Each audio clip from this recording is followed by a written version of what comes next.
Hello friends, welcome to my channel. দেশ এবং দেশের বাইরে থেকে যারা আজকে আমার ভিডিওটি কন্টিনিউ করেছেন প্রত্যেককে gardener TRIPS with Kamal YouTube চ্যানেলে স্বাগতম।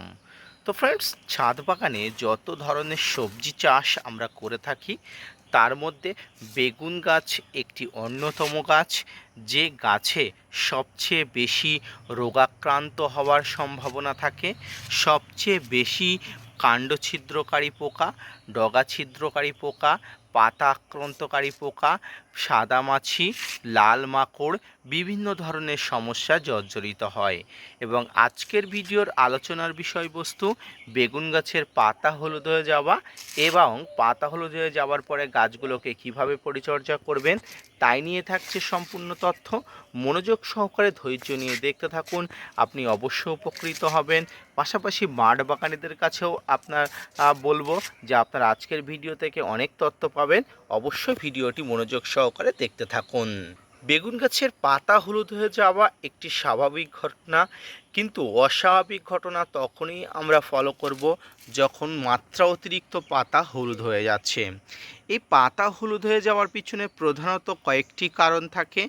একটি হচ্ছে গাছের বিভিন্ন রোগাক্রান্ত, বিভিন্ন পরিমাণ কীটপতঙ্গর আক্রমণ, এবং দ্বিতীয় হচ্ছে পাতাগুলো পরিণত হয়ে যাওয়া। পাতা হলুদ হয়ে যাওয়া মানে আমরা অনেক সময় মনে করি পাতায় ক্লোরোরিস হচ্ছে, পাতা হলুদ হয়ে পড়ছে। অনেক সময় পাতা হলুদ হয়ে যায় কিন্তু পটাশ সারের অভাবে। কিন্তু কখনো কখনো অতিরিক্ত পাতা হলুদ হয়ে যাওয়ার সমস্যা কিন্তু বিভিন্ন পরিমাণ কীট পতঙ্গ, বিভিন্ন পরিমাণ সাদামাছি, লাল মাকড়, ঝাঁঝরা পোকার আক্রমণের কারণে হতে পারে। এছাড়াও পাতা এই যে হলুদ হয়ে যাওয়ার সমস্যা কিন্তু বিভিন্ন পরিমাণ ফাঙ্গাস বা ছত্রাকজনিত আক্রমণে কিন্তু হতেই পারে।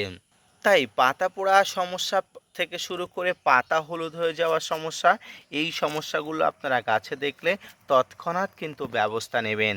এবার আসি গাছের পাতা এই হলুদ হয়ে যাওয়া সমস্যা হলে আপনারা কি করবেন। গাছের পাতা হলুদ হয়ে যাওয়ার সমস্যা দেখা দিলে আপনারা তৎক্ষণাৎ যেটি করবেন সেটি হচ্ছে গাছের এই পাতাগুলোকে আপনারা অবশ্যই কেটে ফেলবেন। আপনারা দেখতে পাচ্ছেন যে খুব সহজেই কিন্তু হলুদ হওয়া পাতা কিন্তু ঝরে পড়লো। এই পাতাগুলো কিন্তু বিভিন্ন পরিমাণ ফাঙ্গাস বলুন, কীট পতঙ্গ বলুন, বিভিন্ন পরিমাণ সমস্যায় জর্জরিত। সেই জন্য কিন্তু এই বৃন্ত থেকে খুব সহজেই খসে পড়ছে। যারা মাঠ বাগানি আছেন তারা অবশ্যই খুব কষ্টসাধ্য করে ধীরে ধীরে পাতাগুলোকে আপনাকে কাটতে হবে, কারণ যত পরিমাণ গাছ আছে প্রত্যেকটি গাছের মধ্যে কিন্তু বেগুন গাছে সবচেয়ে বেশি কষ্টসাধ্য করতে হয়, সবচেয়ে বেশি কিন্তু আপনাকে খাটুনি দিতে হয়। প্রত্যেকটি গাছকে ধীরে ধীরে পর্যবেক্ষণ করা একটা অনেক সময়ের ব্যাপার, এর পাশাপাশি আপনার অনেক কষ্টসাধ্যের ব্যাপার। তার হলেও আপনি যেহেতু মাছ চাষি বা ছাদ চাষি, আপনাকে কিন্তু এটা করতেই হবে। তো এই ধরনের পাতাগুলো আপনাকে প্রথমে গাছ থেকে অবশ্যই আলাদা করতে হবে, কারণ এই ধরনের পাতাগুলো গাছে থাকলে কিন্তু গাছের উপকারের থেকে অপকার বেশি হবে। তাই আপনার গাছে প্রত্যেকটি এই ধরনের হলুদ পাতাকে আপনি অবশ্যই সরিয়ে দেবেন। এরপরে আপনি যেটা করবেন, আপনি এরপরে কার্বনডাজিম, ম্যানকোজাইব গ্রুপের বা মেটালক্সি গ্রুপের যে ফাঙ্গিসাইডগুলো আছে সেই ফাঙ্গিসাইডগুলো আপনাকে স্প্রে করতে হবে।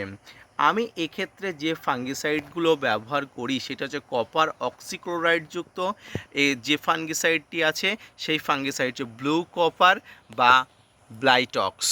এই দুটি ফাঙ্গিসাইডের মধ্যে যে কোনো একটি ফাঙ্গিসাইড আপনারা ব্যবহার করতে পারেন, কারণ এই কপার অক্সিক্লোরাইড ফাঙ্গিসাইড ব্যবহার করলে গাছের পাতা হলুদ হয়ে যাওয়ার সমস্যা থেকে শুরু করে বিভিন্ন ধরনের ফাঙ্গাস, বিভিন্ন ধরনের সমস্যা এবং এই যে বিভিন্ন ব্যাকটেরিয়া বাহনকারী বিভিন্ন পতঙ্গ যেমন সাদামাছি, লাল মাকড়, এদেরকে কিন্তু বিনাশ করা সম্ভব হয়।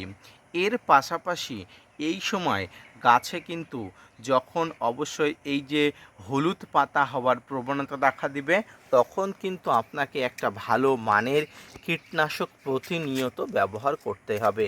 প্রথমেই আপনাকে বলেছি যে বেগুন গাছ এমন একটি গাছ যে গাছে কিন্তু আপনাকে হয়তো প্রতি সপ্তাহে একবার করে কীটনাশক স্প্রে করার মতো অবস্থায় হতে পারে।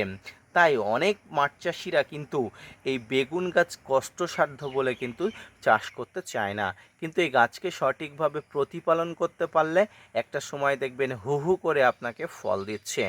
এই ফাঙ্গিসাইড যেমন স্প্রে করবেন তেমনি কীটনাশক আপনাকে স্প্রে করতে হবে। আর এই কীটনাশকের মধ্যে যেটি আপনি স্প্রে করবেন উৎপল কোম্পানির যেটি স্প্রে করবেন সেটা হচ্ছে ওস্তাদ, ক্ষমা করবেন ওটি ইউপল কোম্পানির ওস্তাদ। এই ওস্তাদ কিন্তু স্প্রে করলে আপনার ছাদ বাগানের বেগুন গাছ কিন্তু খুব সুন্দর থাকবে। এছাড়াও আপনি সাইপারমেথ্রিন গ্রুপের প্রোফেক্ট সুপার জাতীয় যে কীটনাশকটি আছে সেই কীটনাশকটি স্প্রে করবেন, খুব ভালো কাজ পাবেন আপনার ছাদ বাগানে পোকামাকড়ের আক্রান্তর হাত থেকে। কখনো কখনো বেগুন গাছে কারণে অকারণে নানাভাবে কিন্তু কীটপতঙ্গনাশক স্প্রে করতে হয়। এর পাশাপাশি বেগুন গাছে কিন্তু পাতা হলুদ হয়ে যাবার পিছনে আরও একটি কারণ থাকে, পটাশ সারের অভাব। এই পটাশ এমন একটি সার যে পটাশের অভাবে কিন্তু গাছের পাতা হলুদ হয়ে যাওয়ার সমস্যা থেকে শুরু করে বিভিন্ন সমস্যা হতে পারে। এই ধরনের পাতা হলুদ হয়ে যাওয়ার সিমটম সাধারণত পটাশের কারণেও হতে পারে। তাই গাছের গোড়াতে অল্প করে আপনার গাছের আয়তন অনুযায়ী খুব অল্প করে কিন্তু লাল পটাশ, যেটাকে এমওপি বলে, সেই এমওপি দিতে পারেন। মাঠ চাষি থেকে শুরু করে ছাদ বাগানের চাষিদেরও কিন্তু এই একই ধরনের পরিচর্যা অবশ্যই করতে হবে।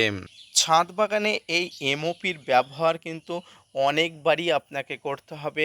বেগুন গাছে ফুল আসা থেকে শুরু করে ফল পরিণত হওয়া পর্যন্ত অনেকবারই আপনাকে এই এমওপি সারের ব্যবহার বিধি করতে হবে।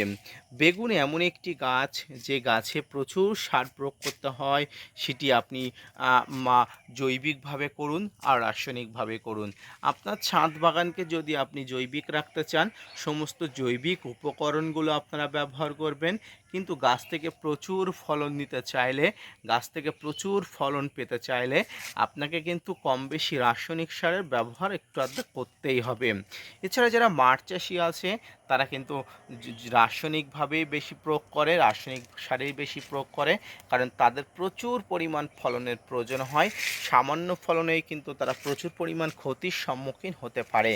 তাই যেভাবে পরিচর্যা করার কথা বললাম, যেভাবে কীটপতঙ্গনাশক, যেভাবে ফাঙ্গিসাইড, যেভাবে বিভিন্ন ধরনের রোগাক্রান্তি পোকার প্রতিহত করার উপায় বলে দিলাম, সেইভাবে যদি আপনি আপনার ছাদ বাগানের বেগুন গাছ, পাশাপাশি বেগুনের পাতা হলুদ হয়ে যাওয়ার যে কারণগুলো আমি এক্সপ্লেন করলাম, সেইগুলো যদি আপনারা মেনে চলেন, ছাদ বাগানের বেগুন গাছ অনেক অনেক ভালো থাকবে, পাশাপাশি দ্রুত থেকে দ্রুতর সঙ্গে গাছে ফুল আসা শুরু হবে। তো ফ্রেন্ডস, আজকের ভিডিওটি এই পর্যন্ত। আজকের ভিডিওটি মূলত বেগুন গাছের পাতা হলুদ হয়ে যাওয়ার সমস্যা এবং এই সমস্যা থেকে প্রতিহত করার যে উপায় সেটি আপনাদের সঙ্গে আলোচনা করলাম। ভিডিওটি কেমন লাগলো অবশ্যই কমেন্টস করে জানাবেন। পাশাপাশি আপনাদের জন্য অনেক যে তথ্য দিলাম সেই তথ্যগুলো যদি স্যাটিসফাইড করতে পারি তাহলে অবশ্যই আমার চ্যানেলের পাশে থাকবেন। পাশাপাশি gardener TRIPS with Kamal YouTube চ্যানেলকে সাপোর্ট করে ভিডিওটি শেয়ার করতে ভুলবেন না। ধন্যবাদ।